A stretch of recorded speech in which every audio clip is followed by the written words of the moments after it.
کہ انسان کی اصلاح کے لیے، انسان کو انسان کا بچہ بنانے کے لیے دو طرح کی رہنمائی کی ضرورت ہے، دو طرح سے ہدایت کی ضرورت ہے. ایک ہدایت تو ہے نظریہ ٹھیک ہو جائے، آپ کا کانسیپٹ کلیئر ہو جائے، آپ کو پتا چل جائے صحیح کیا ہے اور غلط کیا ہے. بہت سے لوگ بہت با ہمت ہوتے ہیں لیکن ان کی محنتیں غلط سمت میں جا کے ضائع ہو رہی ہوتی ہیں، غلط سمت میں محنت ہو رہی ہے اور وہ ضائع ہو رہی ہے. الذین ضل سعیہم فی الحیات الدنیا، قرآن کہتے ہیں بہت سے لوگ ایسے ہیں جنہوں نے کوشش تو کی ہے لیکن ان کی کوشش دنیا میں ہی ضائع ہو رہی ہے. وہم یحسبون انہم یحسنون صنعا، حالانکہ ان کا خیال یہ ہے کہ وہ بہت اچھا کر رہے ہیں. تو اللہ میاں تو غلط بات نہیں کر سکتے نا بھائی، کیا خیال ہے بھائی؟ تو اس میں پتہ چلتا ہے کہ بہت سے لوگ اپنے خیال میں بہت اچھا کر رہے ہوتے ہیں، محنتی بھی ہوتے ہیں، باہمت بھی ہوتے ہیں، بڑی محنت اسٹرگل کر رہے ہوتے ہیں، نیت بھی ان کی ٹھیک ہوتی ہے، لیکن اللہ کہتے ہیں ان کے عمل دنیا میں بھی ضائع اور آخرت میں بھی ضائع. کوئی نیکی کوئی ثواب نہیں، سوائے ٹینشن کے کچھ بھی حاصل بولو نہیں ہوتا. تو اس سے صاف پتہ چلتا ہے کہ بھائی نظریہ ٹھیک ہونا بہت زیادہ ضروری ہے. ہمیں پتا تو ہو کہ رخ، محنت کا جو رخ ہے وہ کس طرف ہونا چاہیے، پتا تو ہو کہ جانا کدھر کو ہے. آپ نے جانا تھا پشاور، کوئٹہ کی بس میں بیٹھ گئے آپ، محنت تو اس میں بھی ہوگی کہ نہیں ہوگی؟ فرض کریں اب تو کوئٹہ کے روڈ بن گئے، فرض کریں روڈ بھی ٹوٹا ہوا ہو، بس بھی کھٹا رہا ہو، دھکے کھا رہے ہو. میں ایک دفعہ کوئٹہ سے میرانشاہ گیا ہوں بس میں، بہت پرانی بات ہے، تو 95 94 کی بات ہوگی. وادی بولان جو تھی نا، وادی بولان، یہاں سے بس ہماری گزر کے کوئٹہ سے میرانشاہ گئی. روڈ ووڈ نہیں تھا، کھڈے تھے، بس بھی نان ایئر کنڈیشن. تو مجھے یاد ہے 30 سے 36 گھنٹے کا ہم نے سفر کیا ہے پیچھے پھٹے پہ بیٹھ کے. بس کا جو پیچھے ہوتا ہے نا، سیٹ نہیں تھی، اس پہ ایک پھٹا رکھا ہوا تھا. پھٹا سمجھتے ہیں؟ پھٹا نہیں ہوتا، سیٹ ویٹ نہیں تھی، پھٹے پہ بیٹھ کے. جب کوئی کھڈا آتا تو ڈرائیور کی طرف سے دو سہولتیں تھیں اس میں، وہ اسپیڈ سے بھگا رہا تھا. جیسے ہی کھڈا آتا تو جو سیٹ جس پہ ہم بیٹھے ہوئے تھے وہ سیٹ بھی نیچے اور ہم بھی نیچے، یعنی وہ ایک دم سے اچھلتی اور وہ پھٹا اٹھ کے نیچے گرتا.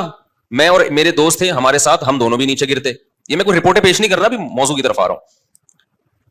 اور 3 شیشے ٹوٹے راستے میں کھڑکی کے، یعنی خود بس ہی کے 3 شیشے ٹوٹے، کسی پتھراؤ سے نہیں بلکہ ٹریولنگ سے. یعنی اتنے کھڈے آ رہے تھے کہ 3 شیشے کھڑکیوں کے ٹوٹ گئے، اس میں کھڈوں سے ہی ٹوٹ گئے. لیکن آپ مجھے ایک بات بتاؤ، اتنا ٹینشن والا سفر، ہم جب میرانشاہ پہنچے ہیں نا تو رات کو جب سوئے ہیں تو میں اور میرا دوست جو ہمارے ساتھی تھے، لوگوں نے بتایا کہ پوری رات خواب میں آپ لڑتے رہے ہو، باتیں کرتے رہے ہو، لاتیں گھماتے رہے ہو، مکے گھماتے رہے ہو. ہمیں تو نہیں پتا تھا کیا ہو رہا ہے، لیکن جو جاگ رہے تھے انہوں نے کہا یہ سوتے ہوئے میں بول بہت رہے تھے. جب بہت زیادہ تھکاوٹ ہوتی ہے نا، انسان سوتے میں بولتا ہے. اب آپ مجھے ایک بات بتاؤ، اتنا لمبا سفر ہم کر کے جا رہے ہیں بس میں پھٹے پہ. میں نے ٹریولنگ بہت کی ہے، میں نے ڈاٹسن کے پیچھے 24 گھنٹے کا سفر کیا پیچھے بیٹھ کے کچے میں. سمجھتے نہیں ہو بات کو؟ ڈاٹسن کے پیچھے بیٹھ کے بغیر سیٹ کے کچے میں 24 گھنٹے کا سفر کیا ہے. دھول مٹی کھڈے کیا حال ہوا کچے میں، روڈ کے بغیر. نہیں آئی میرا خیال ہے بات سمجھ میں؟ تو لوگ اب ریوو دیکھ رہے ہیں، ریوو میں گھوم رہے ہیں. خیر، کبھی چھاؤں میں ملا تو ہم تمہیں کچھ باتیں بتائیں گے، شرط یہ کہ اکیلے میں ملو. خیر، تو اب ایک بات مجھے بتاؤ، ایک آدمی 30 سے 36 گھنٹے کا سفر کر کے جا رہا ہے. اتنا لمبا سفر ہے نہیں کوئٹہ سے میرانشاہ، لیکن روڈ نہ ہونے کی وجہ سے اتنا لمبا تھا. پتا چلا جی جب ہم میرانشاہ پہنچے، پتا چلا جی یہ تو میرانشاہ نہیں، ہم تو بالفرض کابل پہنچ گئے ہیں، کسی اور رخ پہ ہمارا سفر تھا. تو کس قدر بڑی ٹینشن ہوگی کہ نہیں ہوگی؟ وہ کھڈے بھی ہم سے برداشت ہو رہے ہیں، وہ پھٹے گر رہے ہیں بس میں اور شیشے بھی ٹوٹ رہے ہیں، لیکن ہمیں ایک چیز کی تسلی ہے کہ آج نہیں تو کل ہم اپنی منزل پہ پہنچ جائیں گے. مجھے کسی کام سے جانا تھا میرانشاہ، تو آج نہیں تو کل ہم منزل پہ کیا ہوگا، کوئی ٹینشن ہے لیکن کوئی بات نہیں، پہنچ جائیں گے. تو وہ ٹینشن برداشت ہو جاتی ہے. لیکن اگر یہی ایئر کنڈیشن بس کا سفر ہوتا، گدوں پہ بیٹھے ہوئے ہوتے، بہت ہی مزے کا موٹر وے پہ سفر ہو رہا ہوتا، ہم یہ سمجھتے کہ میرانشاہ جا رہے ہیں، لیکن جا کہاں رہے ہوتے؟ ایران کی طرف رخ ہوتا یا کسی اور جگہ کی طرف رخ ہوتا. 1-2 گھنٹے کے بعد ہمیں پتہ چلتا بھائی ہماری تو سمتی کہاں ہے، جو ڈائریکشن جس میں ہمیں جانا تھا وہ تو ڈائریکشن ہے ہی نہیں، یہ تو غلط ڈائریکشن پہ گاڑی چل پڑی ہے. ایک منٹ سفر کا انسان کو کھلنے لگتا ہے کہ یار یہ کیا ہو رہا ہے میرے ساتھ. میں سمجھا پا رہا ہوں اپنی بات ہے بھائی؟ تو ہمارے ہاں بہت سے لوگ محنت کر رہے ہیں لیکن ان کی ڈائریکشن صحیح نہیں ہے, ان کو منزل کا ہی نہیں پتا, ان کے کانسیپٹ کلیئر نہیں ہے کہ جانا کدھر ہے. کچھ لوگوں نے دولت کو اصل بنا لیا کہ پیسہ کمانا ہے, محنت کر رہے ہیں صبح شام پیسہ کمانے کی کوشش میں لگے ہوئے ہیں, ضرور کمائیں, لیکن اصل منزل انہوں نے کس کو بنا لیا؟ پیسہ کمانے کو. جب پیسہ کما لوگے, آ جائے گا پیسہ, کچھ دن عیاشی ہوگی, اس کے بعد آپ کو پتا چلے گا کہ بھائی میں نے اپنی زندگی ایک ایسی چیز میں کھپائی ہے جس میں مجھے کھپانی نہیں چاہیے تھی. اصل ہدف مجھے کچھ اور بنانا چاہیے. پیسہ ضرور کماتا میں, لیکن اصل ہدف میں نے بنا کے اس کو کیا کر دیا میرے بھائی؟ غلط کر دیا. میں آپ کو ایسے پیسے والے ملاؤں گا, دبا کے نوٹ چھاپے انہوں نے. اس کے بعد جب 40-50 سال سے اوپر ان کی عمر ہوتی ہے, 50 سال سے اوپر, بوکھلاہٹ کا شکار, ٹینشن, اسٹریس, خودکشی کے خیالات, بہت سارے مسائل ان کے ساتھ کھڑے ہو جاتے ہیں. پیسہ بہت ہوتا ہے, عیاشی کے لیے جسم میں طاقت بولو نہیں ہوتی. ان کی مثال ہوتی ہے کہ بادام تھے تو جب دانت تھے تو بادام کھانے کے پیسے نہیں تھے, جب بادام آئے تو منہ میں کھانے کے لیے دانت نہیں ہے. یہ حالت ہو جاتی ہے ان کی. پیسہ کمانا منع تھوڑی ہے بھائی, پیسہ ہدف ہونا ہی نہیں چاہیے. اور جو پیسے کو ہدف بناتا ہے اس کے دل میں دنیا کی محبت پیدا ہوتی ہے. سب سے بڑا مسئلہ یہ ہے, ہوس پیدا ہو جاتی ہے. یہ ہوس اس کو اندر سے کیا کرتی ہے؟ نوچ نوچ کے کھاتی ہے. یہ ہوس اس کو کیا کرتی ہے؟ اندر سے نوچتی ہے, اس کو کھانے کی کوشش کرتی ہے. ہر وقت کی ٹینشن چھن نہ جائے, ختم نہ ہو جائے. میں مروں گا تو اتنی دولت کا کیا ہوگا. میں ملیشیا گیا تو میں نے وہاں چائنیز کا قبرستان دکھایا ولاگ میں. میں نے چائنیز کا قبرستان, وہاں جو ارب پتی کروڑ پتی لوگ, ان کی موت کے وقت حالت کیا ہوتی ہے وہ میں نے وہاں اس ولاگ میں بتائی ہے. وہ پریشان ہوتے ہیں, یار اتنا سارا پیسہ میں چھوڑ کے جا رہا ہوں, اربوں روپے, کیا میں مر جاؤں گا اور یہ بعد والے نوچ نوچ کے کھا جائیں گے؟ ان کو تو فری پوکٹ میں مل رہا ہے. ساری محنت کس کی ہے بولو؟ میری ہے یار. میں نے دماغ لگایا, میں نے امیزون اور فلانا اور ڈمکانا اور یہ جو آج کل نیٹ پہ چل رہا ہے, نیٹ پہ جو تمہیں امیزون سے پیسہ کمانے کے طریقے بتا رہا ہے نا, وہ تمہیں طریقے بتا رہا ہے, خود کما رہا ہے. نہیں ہے بات میرا خیال ہے, کیونکہ تم جب اس کی ویڈیو دیکھتے ہو تو وہ خود وہ طریقہ اختیار نہیں کرتا امیزون سے, وہ صرف کلپ بنا کے پیسہ کمانے کے طریقے بتانے کے پیسے کما رہا ہوتا ہے. نہیں آئی تو اس لیے امیزون سے پیسے کمانے کے بجائے بہتر ہے امیزون سے پیسے کمانے کے طریقے بتا کے پیسہ کماؤ. بہت گہری بات کی, ان لوگوں کی سمجھ میں نہیں آئی میرا خیال ہے. دوبارہ بتا دوں, دیکھو ایک تو ہوتا ہے امیزون سے پیسہ کمانا, اس کے لیے تو محنت کرنی پڑے گی. کمپنیوں سے آپ کو کمیشن پہ جو ہے نا لینا پڑے گا. آپ کی پروڈکٹ میں وہاں بکوانا چاہتا ہوں, وہ تو مشکل سے ملتے, اتنے آسانی سے نہیں ملتا. تو آپ پتہ نہیں کمیشن ایجنٹ بن کے کما سکو نہ کما سکو, لیکن بہتر یہ کہ آپ بجائے امیزون سے پیسہ کمانے کے, آپ امیزون سے پیسہ کمانے کا طریقہ بتانا شروع کر دو. نہیں یہی بات میرا خیال ہے, طریقہ بتانے کے پیسے زیادہ ملیں گے. ویوز بڑھیں گے, آپ کے ایڈ چلیں گے, اس پہ لوگ دیکھیں گے, سب آپ کی طرف آ جائیں گے, یار یہ پیسہ کمانے کا طریقہ جانتا ہے. جب آپ سے کوئی پوچھے گا آپ کیسے کما رہے ہو, آپ بھی اس طریقے سے کما رہے ہو, کہہ رہے نہیں میں بتا کے کما رہا ہوں. یار ان لوگوں کو سمجھ میں بات آتی نہیں ہے یار. دوبارہ آسان, ایک ہوتا ہے پکوڑے بنا کے بیچ کے پیسے کمانا, یہ بہت مشکل ہے, سمجھ رہے ہو؟ پکوڑے بنا کے اس کو بیچنا, اس کے لیے کوکنگ آئل چاہیے, دکان چاہیے, مزدور چاہیے, ہری مرچ چاہیے, بیسن چاہیے, کوکنگ آئل چاہیے, پولیس والوں کے بھتے چاہیے, بہت کچھ چاہیے. اس کے بعد کسٹمر بھی چاہیے. ہو سکتا ہے آپ کا پکوڑا نہ بکے. آسان طریقے, پکوڑے بنانے کا طریقہ بتاؤ اور لوگوں کو بتاؤ پکوڑے میں بڑا پیسہ ہے, یہ بتاتے رہو. لوگ آپ کا چینل دیکھتے رہیں گے اور آپ کے پاس, چاہے وہ ان کا پکوڑا آپ کا بیڑا ہی غرق ہو جائے, وہ دکانیں کھول کے بیٹھے ہوں گے, بولیں گے یار ہمارے پاس تو کوئی کسٹمر آ نہیں رہا.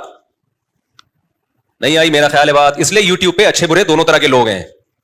کچھ طریقے بتا رہے ہوتے ہیں وہ جینین طریقے ہوتے ہیں, کچھ طریقے جو بتا رہے ہوتے ہیں جینین نہیں ہوتے, وہ صرف طریقہ بتانے کے, ان کو پتا ہے پیسے ملیں گے, لیکن وہ طریقے مارکیٹ میں چلتے نہیں ہے. ایسے بھی بہت سارے لوگ ہیں, میں نہیں کہہ رہا سارے فراڈی ہیں, دونوں طرح کے لوگ ہیں. سمجھتے ہو نہیں بات کو؟ تو میں جلدی سے بات کو سمیٹتا ہوں. تو میرے بھائی آپ نے کیا کیا کہ آپ نے ہدف بنا لیا دولت کو, کہ میں پیسہ کماؤں گا, پیسہ کماؤں گا, پیسہ کماؤں گا.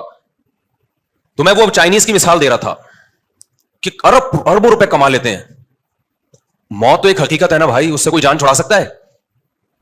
ایسے سیکنڈوں میں انسان مرتا ہے, پتہ ہی نہیں. کتنے ہی نسخے استعمال کر رہو بھائی صحت کے, اینٹی ایجنگ چیزیں کھا لو, بادام کھا لو, اخروٹ کھا لو, دیسی گھی کھا لو, تو کیا آپ بچ جاؤ گے؟ بیٹھے بیٹھے مر جاتا ہے آدمی. موت کے بعض اسباب ایسے ہیں جو ڈاکٹروں کو بھی پتا نہیں ہے. ڈاکٹر خود اعتراف کرتے ہیں بھائی بیٹھے بیٹھے بھی بندہ مر سکتا ہے. میرے پاس ایک ہارٹ اسپیشلسٹ آئے ملنے کے لیے, میں نے ان سے ہارٹ کے بارے میں معلومات لینا شروع کر دی. انہوں نے بتایا جی ایسے ہوتا ہے, یوں ہوتا ہے, جب ہم پراٹھے زیادہ پھوڑتے ہیں تو چربی بننا شروع ہو جاتی ہے, کولیسٹرول بننا شروع ہو جاتا ہے, رگیں تنگ ہوتی ہیں, وغیرہ وغیرہ. میں نے کہا اگر انسان احتیاط برتنا شروع کر دے تو کیا کبھی بھی ہارٹ اٹیک نہیں ہوگا؟ جاگنگ بھی کرے, جم بھی جائے, کھائے کم, میٹھا چھوڑ دے, آئل چھوڑ دے, زبردست کھچڑی اور ان چیزوں پہ آ جائے, تو کیا آپ گارنٹی ہے کہ ہارٹ اٹیک نہیں ہوگا؟ ڈاکٹر صاحب نے کہا کوئی گارنٹی بولو نہیں ہے. میں نے کہا پھر کیا فائدہ؟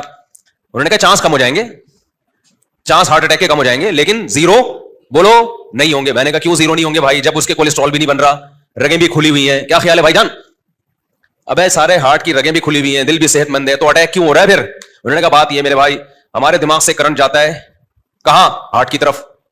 وہ کرنٹ جاتا ہے جیسے موٹر کو کرنٹ ملتا ہے, پاور ملتی ہے, تو موٹر کیا کرتی ہے؟ گھومتی ہے اور پانی آتا ہے.